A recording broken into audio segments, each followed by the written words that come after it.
Big boss ಮನೆಗೆ ಹೊಸ ವರ್ಷಕ್ಕೆ ಹೊಸ ವ್ಯಕ್ತಿಯ ಆಗಮನ ಆಗಿದೆ. ಹೌದು, ವಿದ್ಯಾಶಂಕರಾದ ಸರಸ್ವತಿ ಗುರೂಜಿ ಅವರು ಬಿಗ್ ಬಾಸ್ ಮನೆಗೆ ಎಂಟ್ರಿ ಕೊಟ್ಟಿದ್ದಾರೆ. ಅಂಡ್ ಅಂದ್ರೆ ಇವಾಗ ಅವ್ರದಂತ ಒಂದು ಪ್ರೋಗ್ರಾಮ್ ಬರ್ತಿದೆ, ಅದ್ರ ಕಾರಣವಾಗಿ ಮನೆಗೆ ಹೋಗಿರೋದು. ಹೊಸ ವರ್ಷಕ್ಕೆ ಮನೆಯಲ್ಲಿ ಹೊಸ ವ್ಯಕ್ತಿ ಆಗಮನ ಆದಾಗ ಮನೆ ಮಂದಿಗೇನೋ ಖುಷಿ ಆಗಿರುತ್ತೆ. ಜೊತೆಗೆ ನಮ್ಮ ಸಂಸ್ಕೃತಿಯ ಪ್ರಕಾರ ಅವ್ರ ಪಾದ ತೊಳೆದು ಅಂಡ್ ಏನೆಲ್ಲ ಕಾರ್ಯ ನಿರ್ವಹಿಸಬೇಕು ಅದನ್ನ ಮಾಡಿ ಅವ್ರ ಮನೆ ಒಳಗಡೆ ಅವ್ರನ್ನ ವೆಲ್ಕಮ್ ಮಾಡ್ಕೊಂಡ್ರು ಬಿಗ್ ಬಾಸ್ ಮನೆಯ ಮಂದಿ.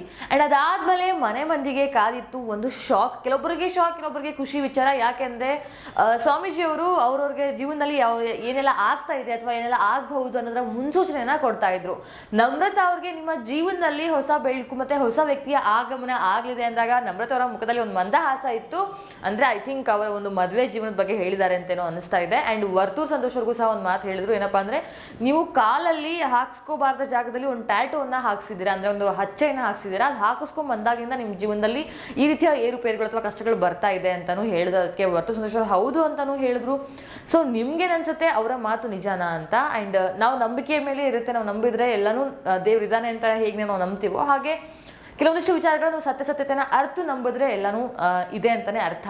ಬಟ್ ಇಲ್ಲಿ ನಾವು ತುಂಬಾ ಮನಸ್ಸಿಗೆ ಅಥವಾ ನೋವಾಗೋ ಥರದ್ದು ಅಥವಾ ಬೇಜಾರಾಗೋ ಥರದ್ದು ಆಗಿದ್ದು ಪ್ರತಾಪ್ ಅವರ ವಿಷಯ. ಕಾರಣ ಏನಪ್ಪಾ ಅಂದ್ರೆ, ಪ್ರತಾಪ್ ಅವ್ರಿಗೆ ಅವ್ರನ್ನ ಮಾತು ಹೇಳ್ತಾರೆ, ಇಷ್ಟು ನಂಗೆ ಈ ಮಾತು ಹೇಳಕ್ ಬೇಜಾರ್ ಆಗ್ತಿದೆ, ಹೇಳ್ಬೇಕೋ ಹೇಳ್ಬಾರ್ದೋ ಗೊತ್ತಿಲ್ಲ, ನಿನ್ಗೆ ಯಾಕೋ ಈ ಕುಟುಂಬದಿಂದ ದೂರ ಇರ್ತೀಯ ಅಂತ ಅನಿಸ್ತದೆ. ಬಿಕಾಸ್ ಯಾಕೆಂತಂದ್ರೆ ಇನ್ನು ನಿನ್ಗೂ ಕುಟುಂಬಕ್ಕೂ ಅಥವಾ ಒಂದು ನಿಮ್ಗೆ ಫ್ಯಾಮಿಲಿ ಕನೆಕ್ಷನ್ ಆಗ್ ಬರಲ್ಲ.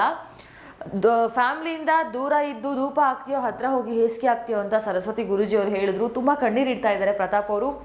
ಈ ವಿಚಾರವಾಗಿ ಅವ್ರು ಕುಗ್ಗುತ್ತಾರಾ ಅಥವಾ ಬೇರೆ ಏನಾದ್ರು ಹೇಳ್ತಾರಾ, ಏನಾದ್ರು ಹೇಳಿ ಅವ್ರನ್ನ ಮೇಲೆತ್ತೋ ಪ್ರಯತ್ನ ಆಗುತ್ತಾ, ಅಂದ್ರೆ ಮೇಲೆತ್ತೋ ಮೀನ್ಸ್ ಮಾನಸಿಕವಾಗಿ ಮೇಲೆತ್ತೋ ಪ್ರಯತ್ನ ಆಗುತ್ತಾ ಅಂತ ಕಾದ್ ನೋಡ್ಬೇಕಾಗಿದೆ. ಬಿಕಾಸ್ ಅವ್ರು ಇಷ್ಟ ದಿನನೇ ಫ್ಯಾಮಿಲಿಯಿಂದ ದೂರ ಇದ್ದು ತುಂಬಾ ನೋವನ್ನು ಅನುಭವಿಸಿದ್ದಾರೆ. ಈ ಮಾತು ಕೇಳಿದ ಮೇಲೆ ಪ್ರತಾಪ್ ಅವರ ಮನಸ್ಥಿತಿ ಏನಾಗಿರುತ್ತೆ ಅಥವಾ ಯಾಕೆ ಈ ಮಾತನ್ನ ಹೇಳಿದ್ರು, ಏನಾದ್ರು ಅವರ ಜೀವನದಲ್ಲಿ ಮುಂದೆ ಕೆಡಕುಗಳಾಗತ್ತಾ ಅಥವಾ ನಿಜವಾಗ್ಲೂ ಅವ್ರ ಕುಟುಂಬದಿಂದ ದೂರ ಉಳಿತಾರಾ ಏನು ಅಂತ ಗೊತ್ತಿಲ್ಲ. ಸೊ ಮೊನ್ನೆ ತಾನೇ ಅವ್ರ ಅಪ್ಪ ಅಮ್ಮ ಬಂದು ಮಾತಾಡಿಸಿ ನಾವು ಇರ್ತೀವಿ, ಅಂದ್ರೆ ನೀವು ಮದುವೆ ಆಗೋದು ನೀವು ಸೆಟ್ಲ್ ಆಗೋವರೆಗೂ ಜೊತೆಗೆ ಇರ್ತೀವಪ್ಪ, ಮಾತಾಡು, ಮನೆಗೆ ಬಂದು ಹೋಗಂತೆಲ್ಲ ಹೇಳಿ ದೂರ ಆಗಿದ್ದ ಸಂಬಂಧಗಳು ಹತ್ರ ಆಗಿ ಜೇನುಗೂಡಂತೆ ಕಾಣ್ತಾ ಇತ್ತು. ಬಟ್ ಇವತ್ತು ಯಾಕೋ ಪ್ರತಾಪ್ ಅವರು ಮತ್ತೆ ಆ ವಿಚಾರವಾಗಿ ಕಣ್ಣೀರಿಡ್ತಾ ಇದ್ದಾರೆ ಸರಸ್ವತಿ ಗುರೂಜಿ ಅವರ ಮಾತಿಂದಾಗಿ. ಏನಾಗುತ್ತೆ ಅಂತ ನಾನು ಮುಂದೆ ಅಪ್ಡೇಟ್ ಮಾಡ್ತೀನಂತೆ. ಅಂಡ್ ಅದಲ್ದೇನೆ ಪ್ರತಾಪ್ ಅವ್ರು ಏನಾದ್ರು ಅವ್ರ ಫ್ಯಾಮಿಲಿಯಿಂದ ದೂರ ಆಗೋದು ಬೇಡ, ಯಾರೇ ಆದ್ರೂ ಅಷ್ಟೇ ಅವರ ಒಂದು ಕುಟುಂಬ ಅವ್ರು ಒಂಥರ ಏನೋ ಸ್ವರ್ಗ ಇದ್ದಂಗೆ. ಹಾಗಾಗಿ ಅದರಿಂದಾಗಿ ಅವ್ರು ದೂರ ಆಗೋದು ಬೇಡ ಅಂತ ನಾನು ಆಶಿಸ್ತಾ ಇದ್ದೀನಿ. ಅಂಡ್ ನೀವು ಆಶಿಸಿ ಅಂತ ಹೇಳ್ತಾ ವಿಡಿಯೋನಲ್ಲಿ ಮುಗಿಸ್ತಾ ಇದ್ದೀನಿ. ಅಂಡ್ ಈ ಥರದ ಬಿಗ್ ಬಾಸ್ ಅಪ್ಡೇಟ್ಸ್ಗೋಸ್ಕರ ನಮ್ಮ ಚಾನಲ್ ಸಬ್ಸ್ಕ್ರೈಬ್ ಆಗೋದನ್ನ ಮರಿಬೇಡಿ, ಹೋಗಿ ಸಬ್ಸ್ಕ್ರೈಬ್ ಮಾಡ್ಕೊಳ್ಳಿ. And thank you for watching. Stay happy and stay safe.